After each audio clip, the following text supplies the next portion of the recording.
You may know them for their wood glues, but did you know Titebond also has a complete selection of construction adhesives? Designed for a variety of applications, Titebond's adhesives make any building or home improvement project a breeze with their high-performing and durable formulas. These adhesives are trusted by the professional, providing squeak-free subfloor installations, long-lasting retaining walls, and even fastener-free feature walls. Check out Titebond's construction adhesives at titebond.com, including their newest award-winning adhesive, Tight Grab Plus.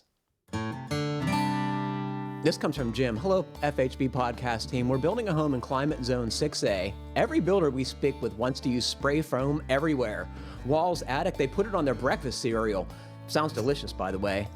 Wet or dry? Do they take like the scraps? I was wondering if it was open or closed cell. And crumble them over the breakfast cereal? I think the closed cell wouldn't take on milk. That would be... Yeah. Yeah, that's true. Maybe you could grate the closed cell like you do with cheese over pasta. Maybe that's what Jim's talking about.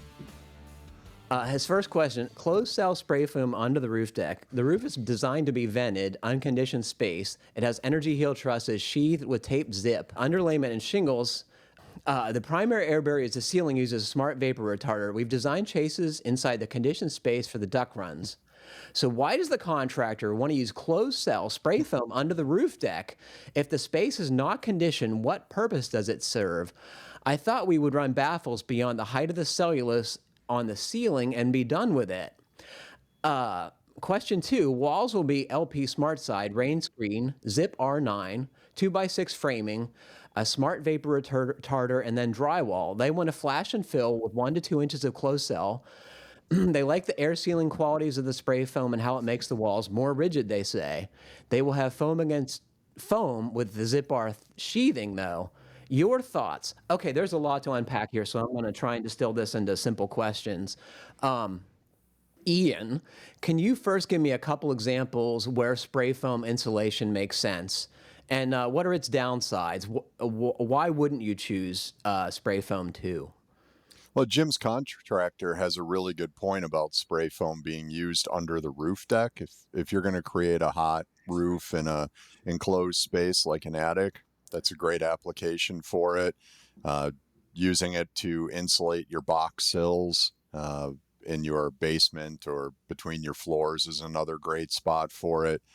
Personally, anytime I've had to go rip it out, it's always miserable. So anytime that you've got to put a lot of mechanicals in a wall or it's something that you might have to change down the road, those are great places to avoid it. Grant, what do you think are good places where the spray foam makes sense? Pretty much exactly what Ian said. In retrofit applications, air sealing a rim joist where you can't do it with an outside air barrier, that's a good spot for it. And also some like cathedral assemblies or, hot roof assemblies. It does work well in those assemblies usually. Other than that, though, I think we have better ways to do it. I'd rather not put spray foam in most assemblies. I would only add to your list of good uses are leaky field stone or stone foundations in existing homes. It's kind of the only way to insulate and often control water and vapor in spaces with bad basements. I think Jim's got the classic problem of a contractor that's used to just doing the one thing, and they get really good at it. They like to do it. They don't have callbacks on it. So they want to do it their way, but it sounds like Jim's put a lot of thought into how this work is going to be designed, and I think he's got the right idea with the cellulose and the baffles if he's creating those chases for his mechanical equipment. And he clearly understands the building science better than his builders, because the closed cell on the underside of a vented roof assembly is not going to do squat. What the heck are they thinking, Grant? I don't know. I responded to him and I said something equivalent of, you might as well just take a wad of $100 bills and use them to start your campfire. Because honestly, that's probably insulation, I said honestly, that's probably a better use the $100 bills as kindling than spray foam your roof deck in a vented roof assembly. It doesn't make any sense in a vented roof assembly. To Ian's point, if it was a conditioned attic, maybe.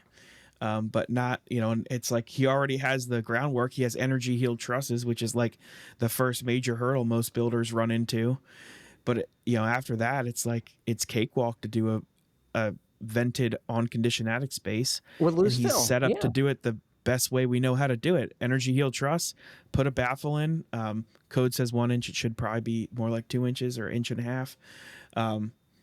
But he's set up to do like a well-performing assembly. And then it's like, now let's just go spray foam the roof deck. That makes a lot of sense. One thing that I would say to Jim is maybe reach out directly to an installation contractor and not a builder, and see what an installation contractor would have to say about it, and make sure that it's a contractor that does all different types of insulation, not that they're just going to default to spray foam on you. It almost makes you wonder if it's a situation where the builder's somehow tied or incentivized to sell spray foam. That's like honestly what it sounds like to me. It's his son-in-law who has the spray foam rig, is my guess, right? But why do builders want to use spray foam? And I'm going to give a short answer, and it's a phone call, and it's all done, and there's little thought to it, and it works pretty reliably, and someone else is paying for it. Are there other reasons I'm overlooking, Ian, Grant? I think you can make a case that in some renovation areas, it's your only option. So if you've got a wall that is only a 2x4 wall, and you don't want to put a lot of money into getting that wall up to energy code, spray foam's a good way to get there. I think Grant mentioned air sealing. That's another great spot for it. I think one of the things buried in your comment, Patrick, is that a lot of builders outsource their air sealing to the spray foam contractor, and they know that spray foam guy comes in, bombs out the whole house. They're good on the air seal. Grant, I'm guessing as a builder, there's a temptation to solve problems with a phone call. I mean, I think at the bottom of many conversations is builders want stuff to work. They have a reliable spray foam insulation contractor. They know that part of the build is handled. Is that a reasonable assessment of the situation? You're going to get me to go on a rant here. Oh boy. I'll mute my mic right now. So, yes, in a way, I guess I can see that part of how a builder might want that, one phone call. The thing that I always struggle with and to get around is like when you actually understand the building science, there's very few situations where spray foam is the option that makes the most sense, especially in new construction. Like if you have a blank slate, similar to Jim's situation here, like with his walls and his, he's using zip system. Like I hate to say it, but like a monkey with a roll of tape can get 1.0 or 1.5 ACH 50 on zip. Like you shouldn't need to use it to air seal. Now retrofits, that's a little bit of a different story. We won't maybe not talk about that here, but I just always, I actually ran into this when I was on Martha's Vineyard for that one shoot. Every house is spray foamed, but it's spray foamed then with exterior insulation. It was just like, I don't understand why they were spray foaming. Like they could have done it way cheaper, way more efficiently with a better performing assembly with rock wool or even fiberglass than using spray foam. A lot of dopey son-in-laws with spray foam rigs that need work on Martha's Vineyard. It's serious. Like some of the assemblies, like this makes no sense. Like I talking to the architect, I'm like, what is going on here? Like, why did you feel the need to do this? And like the answer is like they never have an answer, and that's what I don't like. It's not like it's a reason, Like if you can say, "Oh, we use spray foam in this house because it's a retrofit, and we want the air seal, and we were limited." Okay, that's a reason. You thought through that, but just say, "Well, because it's easy." I just don't accept that we're, that it feels like we're trying to push the industry so far, and we've made such bounds. I feel like we need to be better as an industry. Like that just can't be. Well, it's one phone call. Yeah, that's true, but we need to push ourselves to be better than that. I'm surprised neither of you guys mentioned cost as one of the downsides of spray foam. It's got to be the most expensive way to insulate a house. And yeah. It is, but that's where That's where outsourcing your air sealing to the spray Yeah. foam contractor comes into play to even that value proposition out. Well, in closing, Jim, you did all the right things. You designed a house with, control layers as part of the design. Not always a given. If some folks design themselves into a corner when, as you guys suggested, spray foam is the only solution.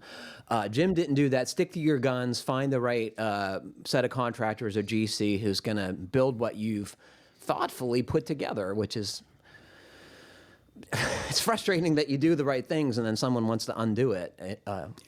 I think for me, it just I don't want to say disheartening. That's not the right word, but maybe upsetting is, it's like this information's out there and it's not hard to find.